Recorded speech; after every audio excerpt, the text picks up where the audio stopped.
Welcome to what is technically a United Restores podcast interview, but we're here today representing the Alliance of Independent Restorers.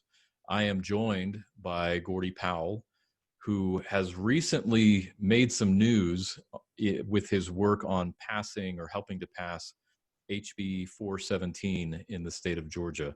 Gordy, thanks for joining us. I know you've been doing the podcast circuit the last Thank you for couple having of days. me.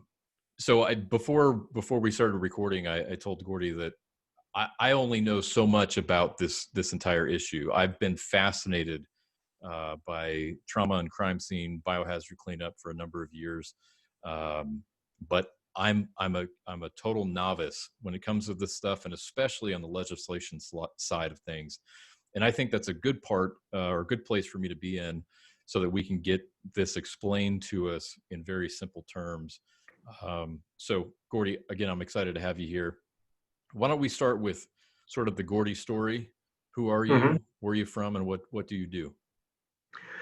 My name is Gordy Powell. I live in a little town called Rockmart, Georgia, which is about probably 20 miles just east of the Alabama state line. Our office is based in Marietta. It takes about an hour to get here, so I've got an hour to drink my cup of coffee and an hour to wind down and vent out to myself for my wife has to put up with me. I am a partner in Georgia Clean and Associates. We are a crime, trauma, and death scene cleaning company. We also deal with meth lab remediation and hoarding cleanups. And how long has Georgia Clean been around? Georgia Clean itself has been around for about 10 years. I've been involved in the crime, trauma, death scene cleaning. I opened up my first company back in 1996. So this past June will be 24 years. Wow. And I've gotten to know your partner, Doug Cunningham, a little bit over the past year or so. I was very impressed. I was referred to your company by a mutual friend, Clark Brown. And then as I got to know you all, I just love experts. I don't care what you do for a living. I don't care if it's digging ditches.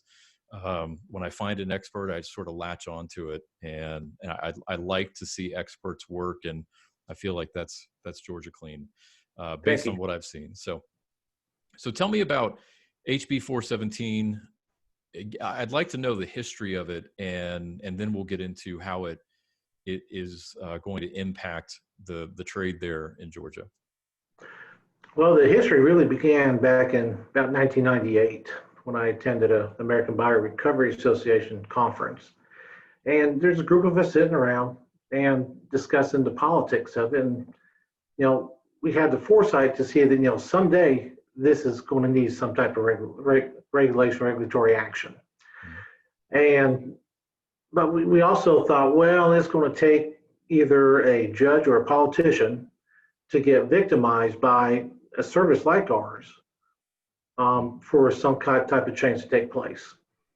And so what we didn't realize, we're going to shoot our own selves in the foot. We've got enough bad actors out there in the industry to where we're able to build case studies against ourselves. We took these bad actions towards the legislator, Alan Powell, who is also, I'm sorry, he's the gentleman who helped us author the bill. Okay. And during that process, he listened to our side of what was going on, because he's very much against regulation. He says that's the way politics are. We just don't like new regulation. And so we introduced him and told him our woes and what we had, and he just was dumbfounded that we had no regulation in place. He says there's too many cowboys in this campaign right now. And so it was, I say regulation is a bad word, but that's not how I visioned it. But regulation comes up a lot, but it's more of a bill, a consumer protection bill for the consumer, to help protect against predatory practices from companies like mine in the industry. Yeah, that word regulation in some circles is a dirty word, right? Oh, it is, yeah. And that's not to, I don't want to rabbit trail too much into politics, but I think that as an adult taxpayer and business owner, the fewer regulations, the better. And Amen. yeah, that's sort of my political leaning. but there are times, and this obviously can be a slippery slope, but when you said consumer protection bill, and I think that's probably been abused at some point in the past in various states, but this is truly, if you know the industry, you're right, you know there are bad actors out there. I have heard stories from other trauma, crime scene cleanup companies in the past about those bad stories. I've never seen it firsthand, but I can't think of a more vulnerable time in a homeowner or business owner's life than when they are having to literally help pick up the pieces after an event like that. So what were you seeing in the Atlanta area or in Georgia from these bad actors that sort of pushed you in that direction of, we need to do something about this? Well, what opens up the gate for the bad actors is currently the way it is right now. You can take your business card into a coroner's office, medical examiner's office, and they go, "Oh, we'll put you on the list." Well, if somebody has like a murder suicide and it's just a horrific ordeal inside the property, the police or the investigator says, you don't need to go in there. Well, what do I do? Well, usually the investigator has a list of companies provided to him from the medical examiner or the coroner's office, and he says, well, we've got this list of companies.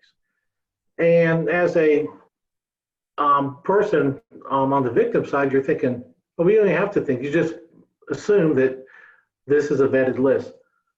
The police department, public safety gave me this list. These are going to be good people. Well, they're not, because it's not vetted. And what we were seeing were families that would be victimized by theft, personal narcotics in the home, firearms, identity theft, jewelry, cash, may not be noticed as missing for weeks or months later. And then it's so far after the fact. And so this is the juggernaut that got things going for us. We're seeing too many of these stories of people, I like to say, being re-victimized because they've been victimized once already. And again, these were stories we took to our legislator and the lobbyists that helped us push all this through. And so their initial, you said Alan Powell, right? Mm-hmm. That was the, I guess, the author of the bill. Well, he's a supporter of the bill. He presented the bill. Actually, Doug and I are the authors of the bill. Oh, are you? Okay. Mm-hmm. Okay. So his initial reaction was, well, we don't like more regulation. Then he starts hearing the stories. You mentioned earlier that you thought it was going to take a judge or maybe a politician being victimized. A politician being victimized. Mm-hmm. But you were able to convince, I guess you and Doug were able to convince him this happens pretty often. It does. And sadly, it's pretty regular. I know one company that would pre-steal well inside a house. Nobody from my state. And he was preparing his billing to where, like, well, what if the insurance fights me back on this? I'm not going to take care of myself ahead of time. He would take things from the house. And I go, well, what do you do? The insurance company sees, yeah, we agree with your invoice. He goes, well, I just got a bonus. And these are the folks that are out there. So he was looking at this as like collecting collateral? Correct, yes. Mm-hmm. My goodness. That's a real interesting worldview you've got. If you can justify that kind of action, that's wild. Okay, so this started in about 1998. You thinking along these lines? Correct. Yeah. HB 417 is not the first version of this bill, correct? It's the third version.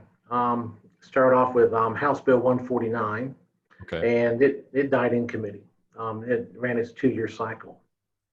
So then we brought out Senate Bill 153. And the same day Senate Bill 153 was dropped and designated, House Bill 417 was designated. So we had 2 bills in opposing houses. So we latched on to Senate Bill 153, had a great state senator, Tyler Harper, helping us with this, and pushed it through. We got adopted, got voted through the Senate, got adopted in the House, sent to the governor's office for signature last year, and wow, we were vetoed. Oh my goodness. They said, you guys got a great game plan, but you missed a step. We need to go through regulatory practices and get their thumbs up on this. So During the summer, we attended committee meetings, went through that process, and here we are with House Bill 417. It gets passed through the House, gets adopted by the Senate, and it's back on the governor's desk. So I get this phone call from our lobbyist. He says, Gordy, I guess congratulations are in order again. I said, not until I'm inside that governor's office, I'm not going to believe it. And lo and behold, we made it through. And it was simply because you followed the steps of going to these different committees, and that process was a year, right? Correct. Yeah. When HB 149 was first introduced, what year was that? Lord, that was 2016. So start to finish, about 4 years. Where we're at now is 4.5 years. Where we get 5 years from is we started in January 2016. By the time this bill goes into effect, it's going to be January 2021. So it'll be a 5-year run before it's implemented. My goodness. So, AIR has sort of grown via Facebook and LinkedIn to an extent. We hear these ideas of, well, we just need legislation, or we need a lobbyist, right, to sort of represent the restoration industry. Right.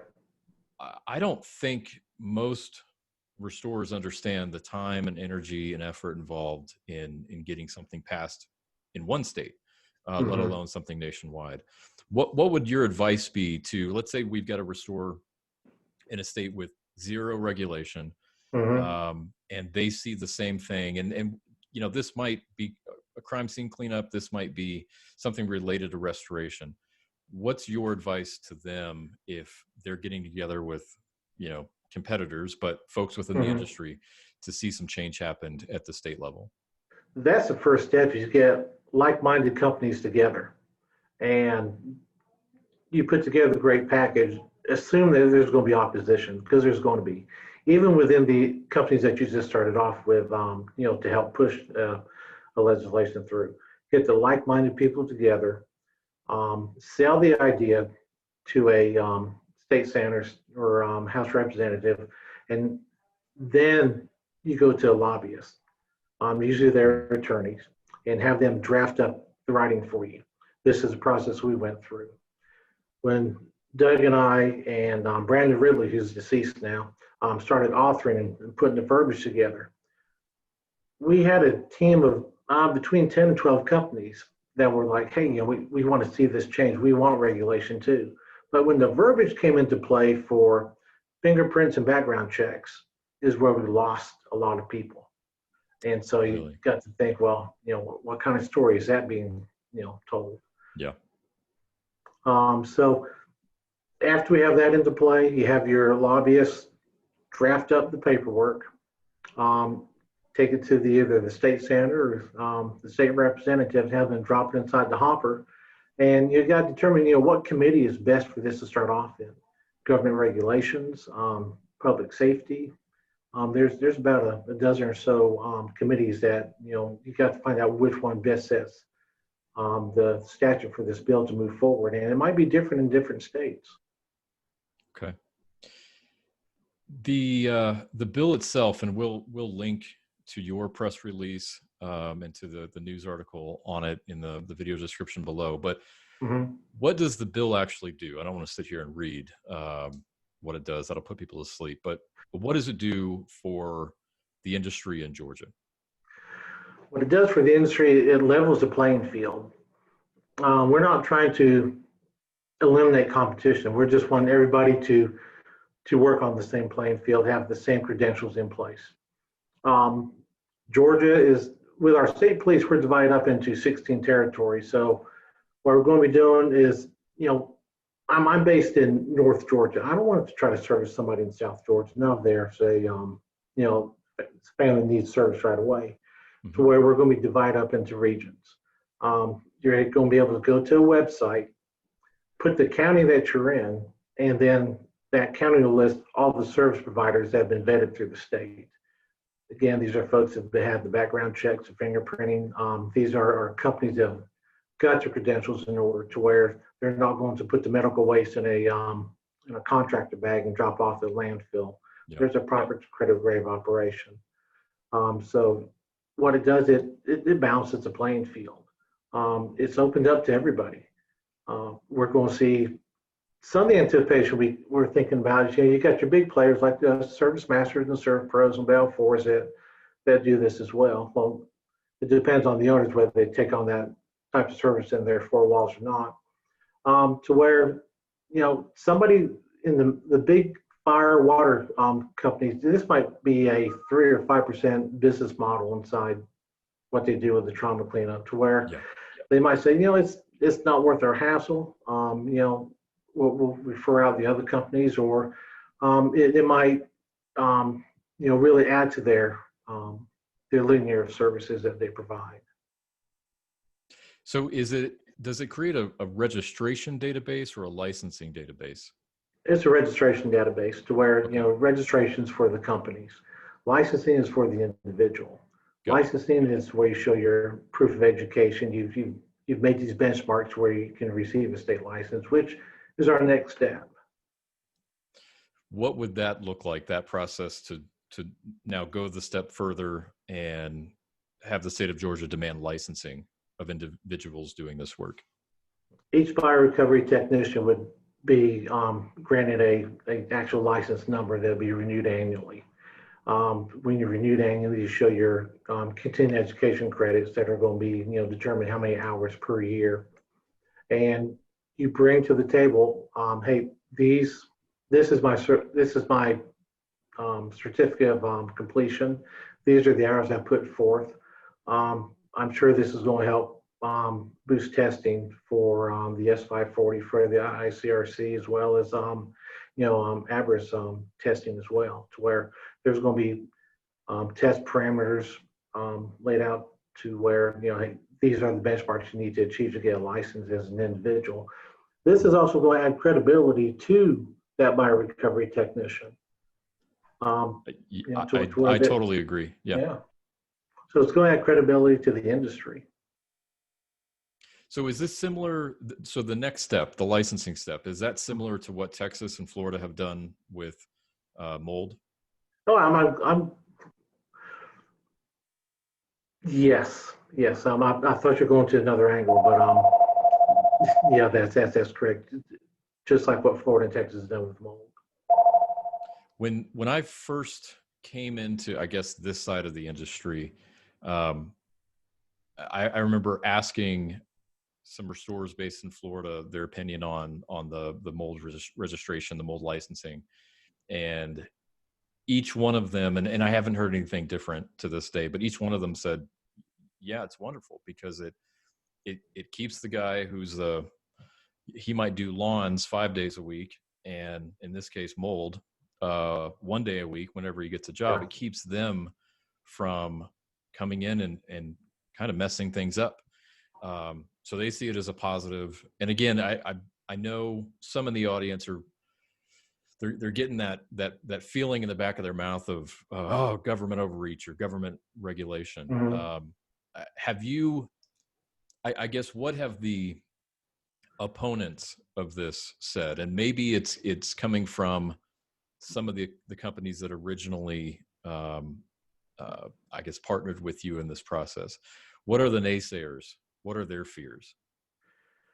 Their fears was their argument became too much government regulation. You're just trying to create regulation to where we can't afford to pay our insurance premiums. It's just ridiculous. We need $2 million worth of general liability. A lot of your legislators that don't own companies don't understand the general liability process, to where, I couldn't market myself to anybody in Atlanta without a $2 million general liability. They're saying that, bonding was, we don't need to be bonded. You're just trying to get us, bid it out the injuries to where we can't afford it. Okay. The bill itself is kind of ridiculous because to shut the naysayers up, we put this down to $100,000 general liability. I don't know who sells a $100,000 general liability. I've never heard of such a thing. No, but this was just a, satisfy the naysayers. Yeah. Then we took our $100,000 bond down to like $30,000 to show, hey, you can afford a $30,000 bond. Yeah. The goal of keeping the bond is it doesn't matter if it's a 5, 10, or 15 or $20 bond. If you're a felon, you can't get bonded. So that was our goal path to this bill, was to make sure there's bonding in place to where we can weed out the bad folks. Okay. So this brings up a question about the background checks. Let me rabbit trail just for a second. Yeah. Google has recently, in the past couple of years, started a program called Local Ad Services, or the Google Guaranteed Program. And they will display in search results companies that have been guaranteed by Google. And part of that process is to have all employees who enter homes be background checked. And as I started in the beta side of the program about a year and a half, 2 years ago. And about half of my clients, almost right down the middle, some loved the idea, some hated the idea. And obviously the ones who hated the idea, they employed folks with colorful backgrounds, right? Right. And I can appreciate that. I can absolutely appreciate, hey, this is someone who in the past at some point made some terrible decisions, paid the price, and now they're, a contributing member of society. Right. Do you foresee, and maybe there's 10 different ways to ask this question, but do you foresee, once the licensing piece becomes a reality, will you be able to help define, well, what does prevent someone from becoming licensed? Right, because we're not after somebody that got busted for pot back in college or public drunk. We're after somebody that has domestic violence, real felony type charges. No, nothing that can be written off as is not real harmful. But there's a line in the sand. We're really after the bad people, not the folks that have hey, I made some bad choices, because good people make bad choices. Absolutely. Bad people intentionally make bad choices. Yeah. I know that's going to be, with the work you have in front of you, you're going to come back to that conversation a lot. And I know it's a tricky one. It's a tricky one. That's really the only thing I've got to say. I looked at, this concept of voting rights and firearm rights, Second Amendment rights for felons, and it's something that I've debated internally many, many times, and I haven't come to a conclusion. I haven't come to a conviction on how I lean on that. And this might be, it's not quite the same as voting or Second Amendment rights, but it's something that I think will have much deliberation before you get there. This is a very, very interesting thing that you've done, and you've accomplished something that I think thousands of restorers have at least set and contemplated in their own states in the past. Where do you see the industry? Okay, so this comes into effect January of 2021, correct? Correct. How do you see the industry changing over let's say the next 5 years because of this new bill? I'd like to see it moving forward to where there's other states following our lead. I know New Jersey has something inside their Senate hopper right now. They're waiting for a designation to take place to where they can take this in front of their legislators through a committee cycle. Indiana, Ohio, Florida, Texas have all been sitting back, waiting to see what happens in our state to go ahead and have a finger to point at. I don't see this as an evil thing. I look at it as a lock on the gate, keeps an honest man honest. We're just trying to introduce companies that do their due diligence, that do their own policing of employees, that good people are going inside the home. We had an incident where a company locally here went inside a home. Homicide took place inside a garage. That's where it took place. There is no need to go anywhere else in the house. Hmm. Family came back home. There's an envelope with $1,500 worth of cash missing out the back bedroom. It went to the grand jury. The employee of the company was indicted. Um, this is actions don't need to be taking place. We're there to help a victim, not to re-victimize. So this kind of begs a question.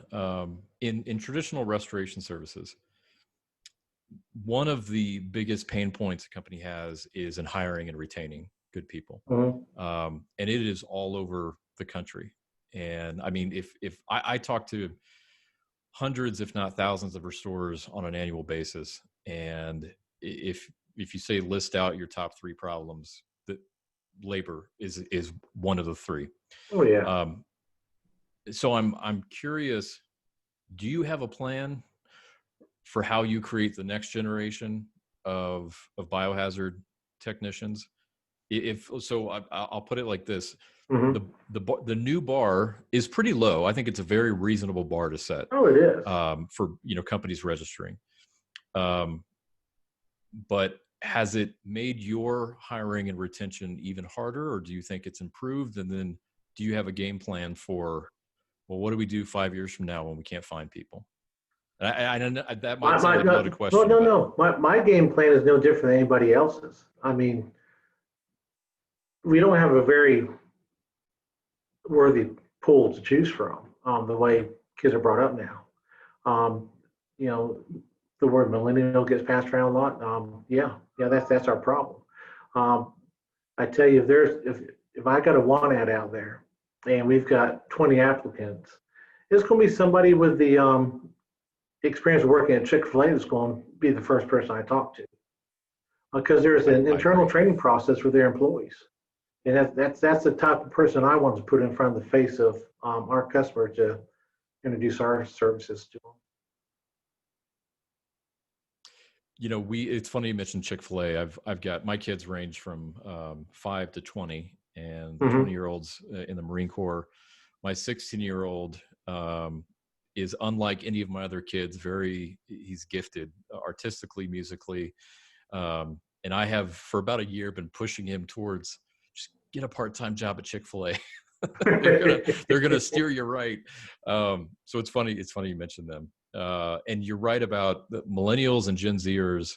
I've got a lot of hope actually for both. Yeah. And I technically fall into Gen X, and we've got our own problems, but I've got a lot of hope for that group. It's going to take us really pulling them up. And so with AIR, we have kicked around this idea of an apprenticeship program, of actually going out to local high schools and community colleges and the restorers in that area, building an apprenticeship program and hosting job fairs and things like this. I look at restoration, and especially in the biohazard cleaning universe, these are very technical, specialized trades.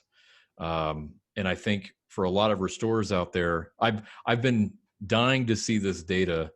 How many restoration company owners are high school graduates or college graduates? Oh yeah. And these are roles that, with a lot of hard work, you can make a very, very healthy living. Very good living. Yeah. So I'm curious. I want to see Georgia Clean. I want to see you and Doug spearhead an apprenticeship program. That's been talked about, and good. Yeah. I think an apprenticeship program is just not good for Georgia Clean. I think it's good for the restoration industry as a whole. 100%. It's one thing to talk about it, but to bring them in, because a lot of people are intangible. You got to taste, touch, feel, and experience it. And I think it's important they see the rewards too, to where, hey, great relationships, you build great friends, but hey, here's the financial aspect and the reward of it. And if you continue that education, you go to a weekend IICRC class, and wow, I've improved myself better now. Now I'm more of an asset. Right. And I think it needs to be shown. Yeah, I think it does too. I imagine, as we were talking about labor and the issues we have there, I know how hard it is to find people that will suck water for a living, Yeah. let alone clean the stuff you all clean on a regular basis. That's got to be a big challenge. Um, but I think if it's presented as this is a viable, specialized trade that you can excel in, and especially for those younger people who, they're more kinesthetic learners, and they Mm-hmm. like to turn a wrench or push a broom. That's kind of how they're wired. This might be an incredible career choice for them. And I think the direction you're going, especially with HB 417 and the future licensing, I think you all are positioned to kind of spearhead that effort too. Boy, I'm excited by it. When Clark Brown first mentioned this to me, he sent me the press release. I kind of defaulted to, I don't like government regulation. Mm-hmm. But the more I've looked into it, the more I've thought about it over the last couple of weeks, and then watching a few other interviews that you've done, I'm more excited about it. And I see, I try to look at things from multiple angles, and I see huge value to this. I would say this. So if I'm owner operator of a biohazard cleaning company in another state, Mm-hmm. what are some steps I can start taking to get my state legislature looking at Georgia? Point to press releases, Adam. We've got our lobbyist and even our state representative have even told me, hey, we'll set the time aside to where they call us. We'll help walk them through the steps. Um, Wow. yeah, there's there's a couple of added pieces to the bill. I don't think has been talked about publicly yet. Is how does this help the trauma cleanup company in a whole? Is there's fines and levies inside this bill to where if a apartment complex has their maintenance guy do the cleanup, or housing authority has their maintenance guy do the cleanup, they can be fined $5,000 per Really? incident. So And now, is that only in a residential or commercial setting? correct, yeah. Okay. Now it also protects the homeowner to where hey, I'm glad you're here, but my church wants to come help me. Yeah. There's no restrictions on that. It also helps out the insurance industry to where if a company is, let's say ABC Trauma Cleanup does a job here in Georgia, goes to Allstate adjuster says, well, we need to see a copy of your registration, as part of payment. We don't have a registration number. Well, at that point, the insurance company can refuse the claim. This protects the homeowner from any liens or collections, as well as any lawsuits against the insurance carrier. Okay. I don't know if let's say I'm thinking of my own clients who do trauma cleanup. Mm-hmm. I know I'm gonna get texts from them saying, how do I get in touch with Gordy?